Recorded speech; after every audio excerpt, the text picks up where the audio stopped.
Muaji mars njihet si muaj ndërgjegjësues për sëmundjet e veshkave, megjithatë nuk duhet të jetë vetëm ky muaj, por i gjithë viti dhe çdo ditë që duhet kushtuar rëndësi shëndetit.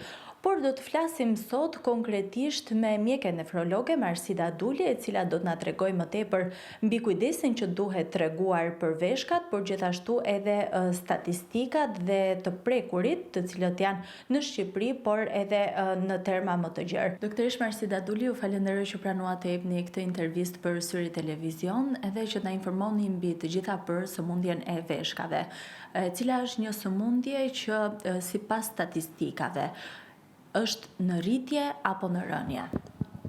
Referuar statistikave botërore, gjithashtu dhe në vendin tonë, sëmundjet e veshkave çdo ditë më shumë, po rriten si numër, por nga ana tjetër dhe mosha e shfaqjes po bëhet gjithnjë e më e re. Problematika që lidhen me sëmundjet e veshkave, sidomos si ata shohen sëmundjeve kronike të veshkave, ku përllogaritet rreth 13% e popullatës vuajnë nga sëmundja e veshkave. Problematike dhe themelore është fakti që 90% e pacientëve që vuajnë nga veshkat nuk janë në dieni se vuajnë nga veshkat. Prandaj, sëmundjet e veshkave janë sëmundje të heshtura, të cilat përparojnë drejt stadeve terminale. Ju thatë që nuk janë në dieni, po pse? Cilat janë ato simptoma të heshtura ose të fshehta që njerëzit nuk mund t'i dallojnë?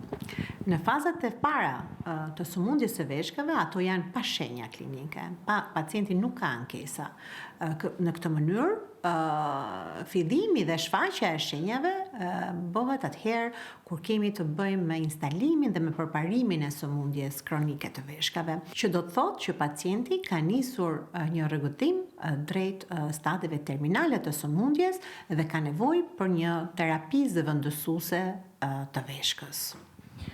Në fakt, kur arrihet në këtë fazë, duhet thënë që është një grad më e avancuar, por cilat janë hapat, sepse duhet parandaluar, më saktë duhet trajtuar sëmundja që mos ta lëm të shkojë deri në atë fazë që pastaj nevojitet një trajtim më i specializuar. Cilat janë hapat fillestar që duhet marrë menjëherë sapo vrejmë shenjat e para? Më lejoni t'ju them që hapat e parë dhe piknisja se cilit nga ne, e gjithë qytetarëve, është tek kontrolli bazë. Secili nga ne duhet kryej një kontroll të her pas hershëm, të gjithë organeve patjetër, por dhe të veshkës sidomos. Se siç ju shpjegova, është një sëmundje e cila nuk ka shenja, është një sëmundje e heshtur. Çelësi dhe suksesi i gjithë strategjisë së shërbimit mjekësor dhe i punës sonë përditshme është zbulimi akoma pa instaluar sëmundje, që do thotë se cili nga ne, të gjithë qytetarët duhet të kryejnë kontrolle bazë të her pas hershme. Kjo është e vetmja mënyrë që ne të zbulojmë pa u instaluar akoma sëmundja. Nga ana tjetër, përveç të gjithë qytetarëve, ekziston një grup target që quhet pasi ka një mundësi dhe një probabilitet më të lartë se gjithë popullata për të zhvilluar dhe për të patur një dëmtim të aparatit urinar. Këtu përfshihen dhe bëhet thirrje të gjithë pacientëve të cilët vujnë me sëmundje bashkëshoqëruese, siç është diabeti, hipertensioni, sëmundjet kronike të zemrës, ato që janë dhe bashkëjetojnë me sëmundjet autoimune dhe kështu me radhë, ato janë më të predispozicionuar për të zhvilluar dëmtim të veshkës, ndaj kontrollet duhet të jenë më të shpeshta në këtë grup popullate. Pra, të gjithë diabetikët, të gjithë pacientët që vuajnë nga hipertensioni apo ka dhe sëmundjet e tjera bashkëshoqëruese, duhet të kontrollojnë dhe funksionin e aparatit urinar.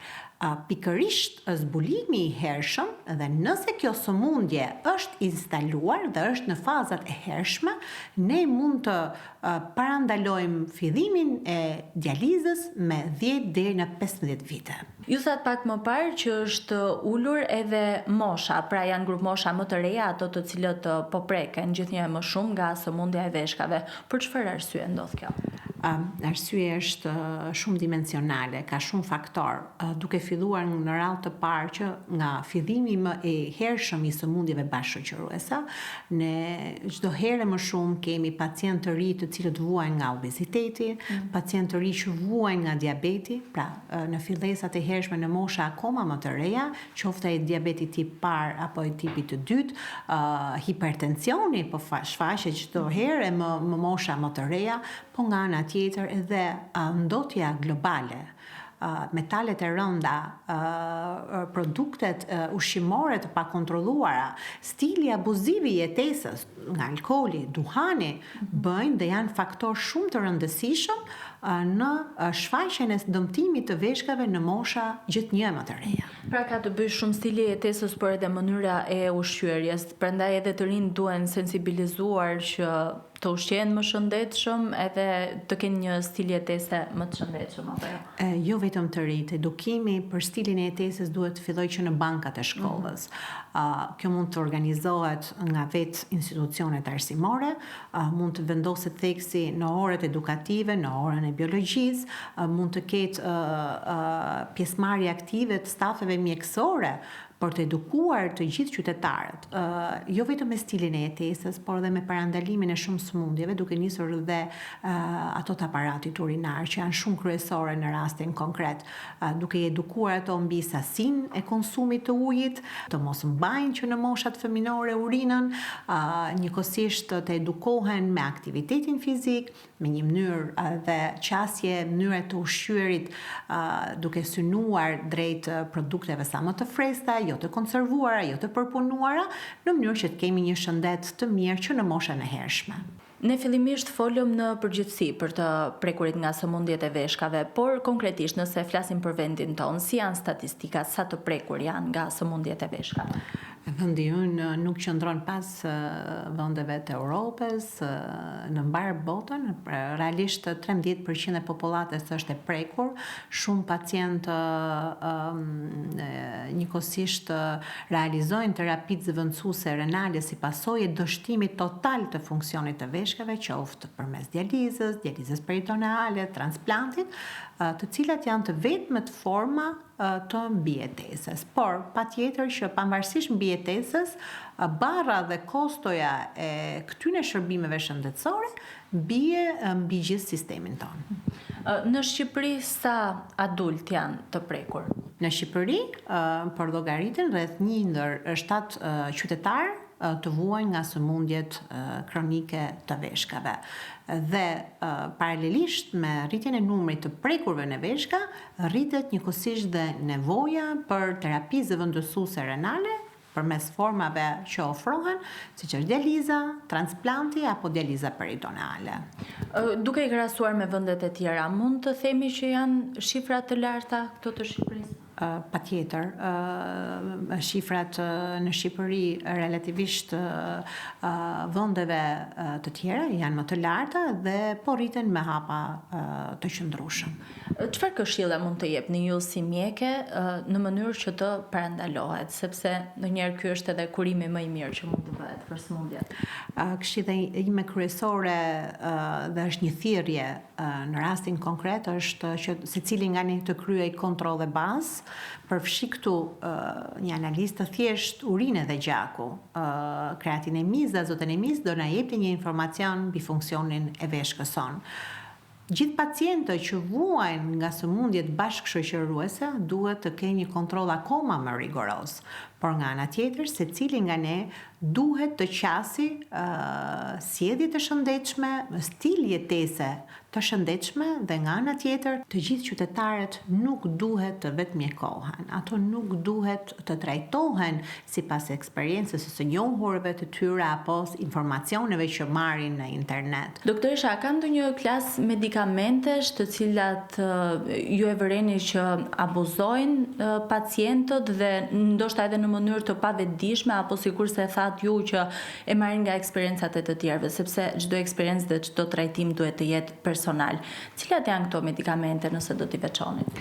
Nuk janë të pakta rastet kur pacientët paraqiten me dëmtime akute të funksionit të veshkës si pasojë e përdorimit në mënyrë të vazhdueshme me doza jo të rekomanduara të preparateve. Këtu janë një klasë e caktuar medikamentesh që quhen antiinflamatorët jo steroid, e thënë më thjesht preparate që merren thjesht në farmaci, siç është ibuprofeni, voltareni, oki e kështu me radhë, preparate të cilat se përdoren për trajtimin e dhimbjeve apo gjendjeve të ndryshme për të paksuar dhimbjen, nëse përdoren për një periudhë kohe të gjatë, të caktuar dhe njëkohësisht nëse përdoren në dozën jo të rekomanduar, atëherë ato janë nefrotoksike, dëmtojnë funksionin e veshkës. Nga ana tjetër, dhe antibiotikët që trajtojnë rastit të ndryshme infeksionesh në organizmin tonë, qoftë edhe ato urinare, nëse nuk përdoren sipas rekomandimit dhe nëse nuk realizohen protokollet mjekësore,